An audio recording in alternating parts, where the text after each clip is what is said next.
Welcome back, YouTube. My name is Cinemax Only, and today we're going to be walking through my camera to cloud FX3 build. Now this build allows you to shoot camera to cloud. It's super simple, it's lightweight, and I've used it on set of documentaries, short films, game days, and anything else in between. I'll kind of show you some little tweaks on what I would do for smaller rigs or if I don't necessarily need to shoot camera to cloud, but I'm gonna walk you through all the parts I use, kind of give you a quick little review of the pieces, because I always like watching these kinds of videos where they talk about the gear they use and all that sort of stuff. None of this is sponsored. I was never given any of this. I bought this with my own money. So first, starting off with the body, it's the FX3. We talked about it in the last video I made, talking about why I think this is the best camera for creators in 2025. You guys probably already know the specs right now, so I'm not gonna really go through them. It's just an amazing camera. Having multiple record buttons, being in this small of a form factor, I've never felt the need to upgrade from it. I already put the battery in. So the memory cards that I use the Prograde 240 and 160. So I usually slot the 240 in slot 1 and then the 160 in slot 2. The next part of the build is really the basis, the cage. I use the Kondor Blue FX3 cage. With the Kondor Blue version, the rails actually have an Arca Swiss adapter, and it allows me to just have it on a cage and then be able to put it onto my gimbal and make sure everything's fine. But normally this cage always stays on my FX3. I just have taken it off because making this video. So I'm just gonna slide this in there and then we're gonna screw that in. I will say you will see a lot of Kondor Blue equipment. I wouldn't say necessarily I'm a fanboy, even though it looks like I'm a fanboy. I just like everything to be very similar or the same. I don't like when there's 50 different things that have different colors. And because I really do like this Kondor Blue color cage, I got things that matched it. And I like the little blue accents as well. So putting in the 3 screws, 2 on either side, and then the 1 on the bottom. I think something to note that's really nice about this cage as well is this little bubble leveler. It's super nice just to, when you're shooting, to be able to see are you level or not with something that's analog, so you don't have to have that display mode on to make sure that you're level internally. So now I'm gonna slot this Arca Swiss adapter on the bottom. Arca Swiss base plate adapter, same thing in my mind, to be honest. Gonna attach it. Make sure it lines up and it's flush. The multi-tool I'm using is the Small Rig X Film Riot multi-tool. It's got 10 attachments and I've never felt like I needed other ones. I had the Peter McKinnon tool, but that one broke on set. So how I would build like a super simple, I'm just going out to film myself or film something, top NATO rail right here, and then I'll attach this NATO rail magic arm and then my Atomos Ninja 5 Ultra monitor, put a battery in this and then attach it to the magic arm. That's a super simple one, but today we're building out like the full rig itself. So I won't be using this today. The next piece of this rig is the top handle. This top handle gets a lot of flack online. I use it every time I shoot like bigger stuff because I think with the small rig extender, it gives it a little bit more stability and creates like my full hand fits and I get XLR. I also think what's great about this is the top handle has a 3.5 millimeter jack, which compared to the FX6, you don't get, which I think is huge. It allows you to then lav someone up with like a DJI mic and then also still get XLR audio so you can run all 4 channels. It definitely has its downsides, but if you do get an extender, you don't really notice a difference. That slides right in. And then I always hand tighten these first as much as I can. And then I'll go in with the multi-tool to tighten these down. And now I don't do them too tight because I don't want to ruin it, but just tight enough that there's no give or anything and that it can shake and move around and it's perfect. So let me talk about the mic. I use a Deity S-Mic 2S. It sounds really, really good. For me, when I was building out this rig, the most important thing to me was having a small shotgun mic because with the length of the top handle and where the shotgun mic sits, I didn't want using a wide angle to be able to see the mic in frame. And this one sits perfectly. I've never seen it in frame.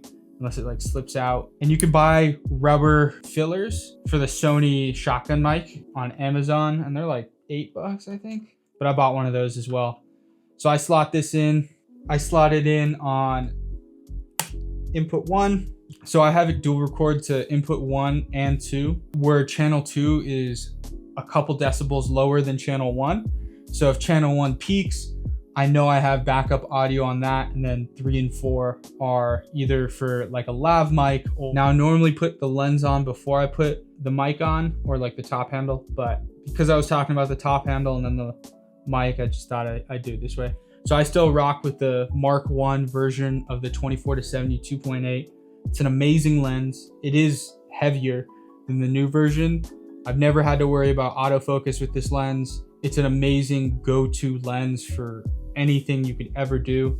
You can see it's like pretty beat up on the front. I've had this thing for 4 years. I also, if you're like a newer videographer and you're looking for really good lenses, don't worry about purchasing older versions of lenses, especially the G Master 1. This one works perfect. You get a really good quality image. I've used it on high budget productions, etc. You don't always have to have the latest and greatest things. And especially with eBay and people trying to upgrade, you can get a really good deal on this, and you can still get a great quality image to allow yourself to grow as a videographer. And that's for me why I haven't upgraded, is because this still gets the job done and I don't necessarily need to replace it. So now this is like a base rig, and I have my ND filter, which is the Peter McKinnon Signature Edition Mark II. It's the 2 to 5 stop ND. It's not the mist variation. And this is a very simple rig that I would go and I'd shoot, you know, either social content, go for an event real quick, like a 1 hour event. So now that is kind of like the base rig. So we talked about like the simple rig. This is kind of like the base, what most people would rock with when they're filming with this. And then let's level it up into the camera to cloud or an all day filming kind of setup. And so that really starts off with this base plate. This is the Kondor Blue base plate that came with the FX3, and it has the Arca Swiss attachment that is attached to the base plate. I have another base plate on top of this to attach to my tripod. Let me put this to the side so you can kind of see what I'm building. So these are the Kondor Blue 8-inch rails that came with the kit as well. For the most part, since I'm not shooting with cinema lenses, I don't need to manually focus, so I don't need longer rails, and pretty much all the rails are doing is attaching battery base plate and charging everything on the camera. So those just slot in, and then, you know, we'll attach these right here. What I do like too is if, let's say this is down here, when you slot it in, you can always adjust it by pulling out, and then so then it can sit flush and level. The next piece is this Nitsi V-mount battery base plate. When I was first building this rig out, and I bought just a regular old V-mount base plate. I think it's attached right here now for my slider. The first V-mount battery I got, the USB-C power delivery didn't work. I think I got a faulty battery. It wasn't a small rig battery either. It was a Z-Cine battery from Amazon. The battery itself worked, but power delivery from USB-C to my camera didn't work. So I had to figure out another solution and make sure that that would never happen again. I found this Nitsi V-mount battery plate. It's really nice. You can always change how you mount it. I have it mounted like this so I can have it flush with the back. It has a USB-C and 2 D-tap and then a 8-volt output as well. So I use this to power my camera with USB-C, and then I use it to power the monitor with D-tap. So I'll slide this on. It's always just a pain to do this, to be honest, because you just gotta align it and then make sure. And so trying to talk and do this at the same time is always. So I'm not gonna tighten that down because I gotta put the camera on it first. Another aspect of why I love the battery base plate instead of just a regular old base plate is, and why I don't use a dummy battery in my FX3, is because if the V-mount battery dies, then I can still record internally to the FX3 and still capture what's going on in front of me. And then when I switch out the battery, I'll have the monitor back. We'll be able to do camera to cloud again. But for the most part, a V-mount battery doesn't die too quick. It's usually, like, these usually last me, especially with the Ninja Ultra, around 3 hours. So I have 2 of these, and 6 hours is perfect for a game day, for an interview, whatever. I usually check and make sure the battery levels are all right before switching it, and that nothing's going on or nothing's immediately happening. What I like about this is it just slides right on. And then I like to make sure that it's aligned with the lens, and I'll tighten it down. Right here, if you can see, there's just a screw. So I'll tighten that down. And then I'll pull the monitor out. So it sits over here, and then I'll slide that in and then tighten the battery plate down. So for the next part of the build, I'll slot it over here so you guys can see it. We'll put the view mount. This is the SmallRig V99. I love them because they're super simple, super easy to charge. You can use them to charge your phone, etc. I think 99 is pretty much the limit when it comes to traveling, and I do a lot of traveling. So having a battery this big and being able to take it on the plane in the cabin is super important for me. That just slots in. You press this red thing in, slots in right there.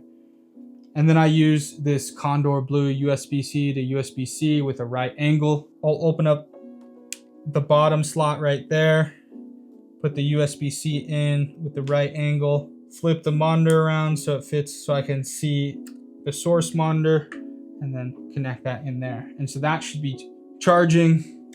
You'll see it on there, but that should be all good. The next part of this rig is the monitor setup.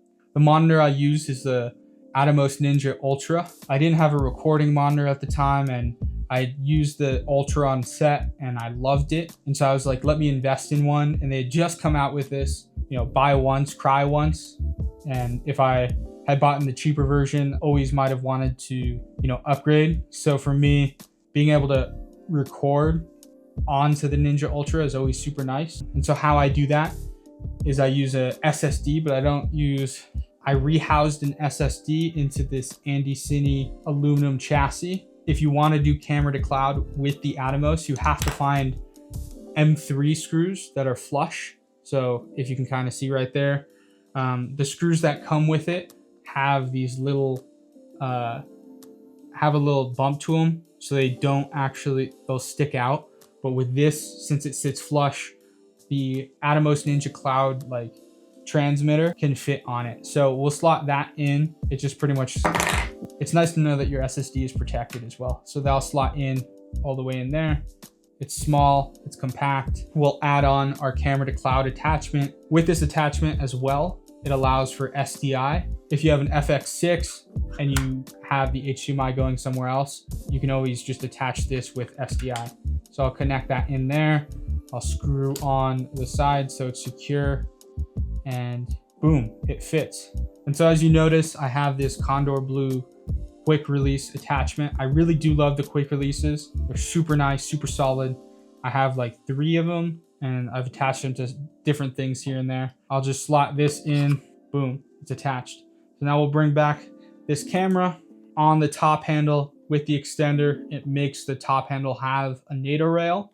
So then I'll then slide the NATO rail on and tighten it. And as you can kind of notice too, I don't know if you can really see it, but I'll flip the camera around so you can. That right angle XLR cable allows it so it doesn't stick out here and go around. And it's super nice. Just so like when you're hand holding it, you're not bumping into the XLR.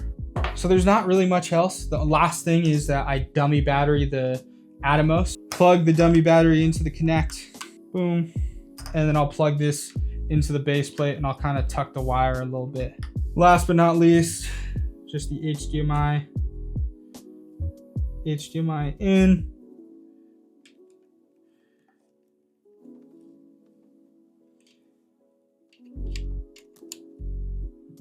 Boom. And that's the full build. Thank you guys for watching this video. Now, if you guys liked the video, please don't forget to like and subscribe. I'm going to continue making videos throughout 2025 about the FX3, about other cameras like the ZVE1 that I'm shooting on. So if that interests you, subscribe down below. Comment if you want to see anything else or any suggestions. Do you think that I should add to my rig or other things that I should, change? Appreciate you guys. Thank you guys so much for supporting me and helping me out. Peace.